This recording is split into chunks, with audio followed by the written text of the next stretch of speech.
Dear student, welcome to my YouTube channel.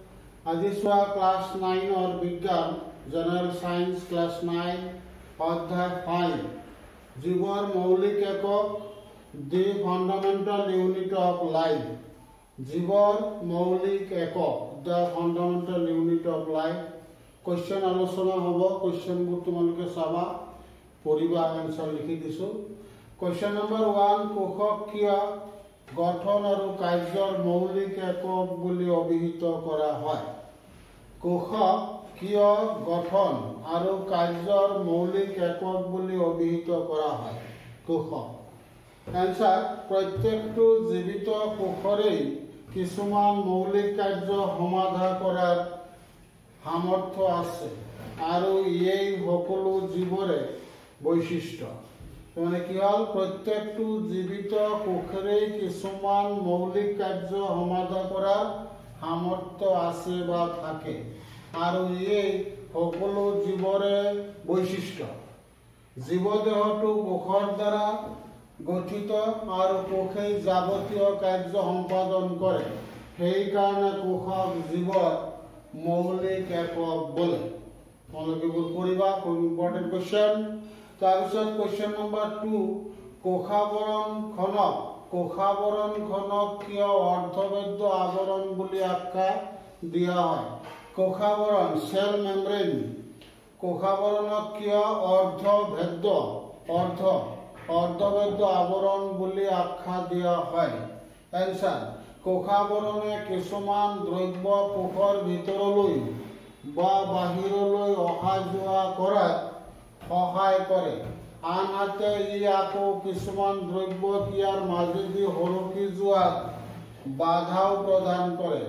অৰ্থাৎ কিছুমান পদাৰ্থক বাছিহে অহা যোৱা কৰিবলৈ দিয়ে বাবে কোষাবৰণখনক অৰ্ধবেদ্য আৱৰণ বুলি আখ্যা দিয়া হয়।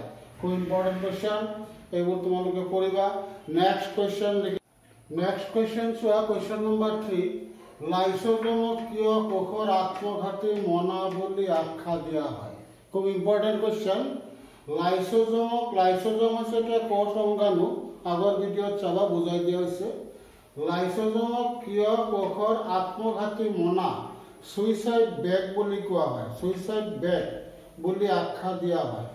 লাইসোজমক কিয় কোষৰ আত্মঘাতী মনা বুলি আখ্যা দিয়া হয়?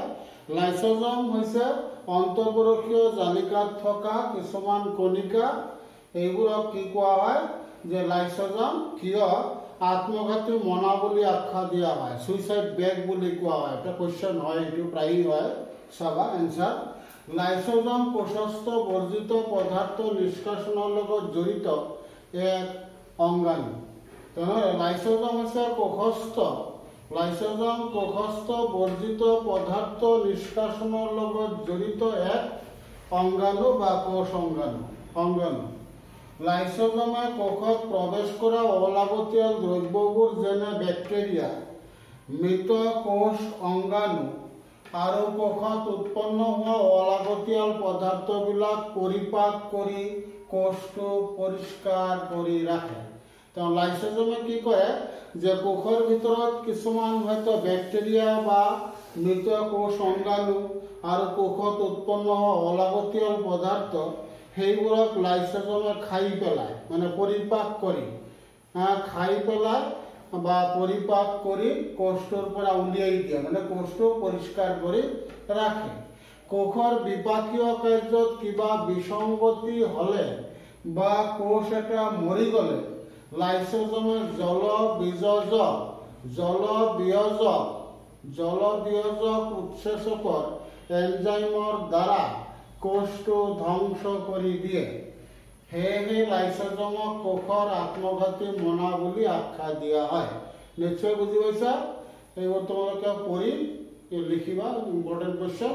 যে কোষৰ বিপাকীয় কাৰ্যত কিবা বিসংগতি হলে বা কোষ এটা যদি মৰি যায়, লাইসোজমে জলবিয়োজক এনজাইম আছে, উৎসেচক আছে, জলবিয়োজক উৎসেচকৰ দ্বাৰা কোষটো ধ্বংস কৰি দিয়ে। কোষটো নিজেও মৰে, কোষটোকো মাৰি পেলায়। সেইকাৰণে লাইসোজমক কোষৰ আত্মঘাতী মনা বুলি আখ্যা দিয়া হয়। তাৰপিছত নেক্সট কুৱেশ্যন নম্বৰ 4 উদ্ভিদ কোষ আৰু প্ৰাণী কোষৰ পাৰ্থক্যবোৰ লিখা। এটা 2-3 নম্বৰীয়া এটা কুৱেশ্যন হয় যে উদ্ভিদ কোষ আৰু প্ৰাণী কোষৰ পাৰ্থক্য লিখা। এইটো আগৰ ভিডিঅ'ত বুজাই দিয়া হৈছে, তোমালোকে লিখিলে হ'ল এনসাৰ। একফালে লিখিবা উদ্ভিদ কোষ আৰু একফালে লিখিবা প্ৰাণী কোষ। তেনেহ'লে এই তিনিটা বস্তু মনত ৰাখিলে হ'ল তিনিটা, যে 1 নম্বৰ আছে উদ্ভিদ কোষ। উদ্ভিদ কোষৰ কোষবেৰ থাকে। উদ্ভিদ কোষৰ কোষাবৰণৰ বাহিৰৰ ফালে আৰেকটা বস্তু আছে, এইটো কোৱা হয় কোষবেৰ, সেল ওয়াল। উদ্ভিদ কোষৰ কোষবেৰ থাকে, প্ৰাণী কোষৰ কোষবেৰ সেল ওয়াল নাথাকে, সেল ওয়াল।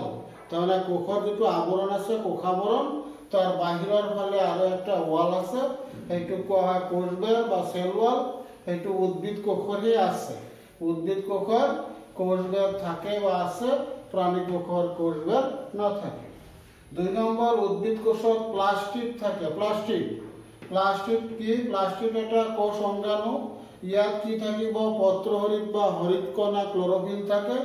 প্লাস্টিড 2 ধৰণৰ থাকে আৰু এটো উদ্ভিদ কোষত পোৱা যায়। কাম কি তাৰ?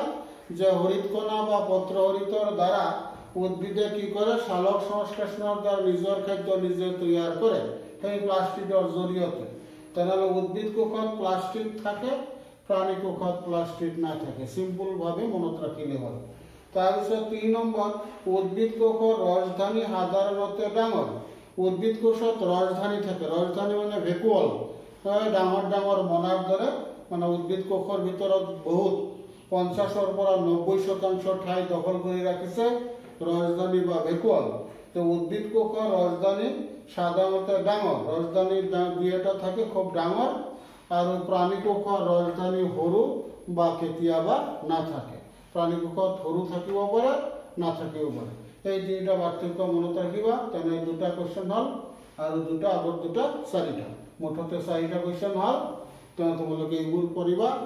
আজিলৈ ইমানতে, ধন্যবাদ।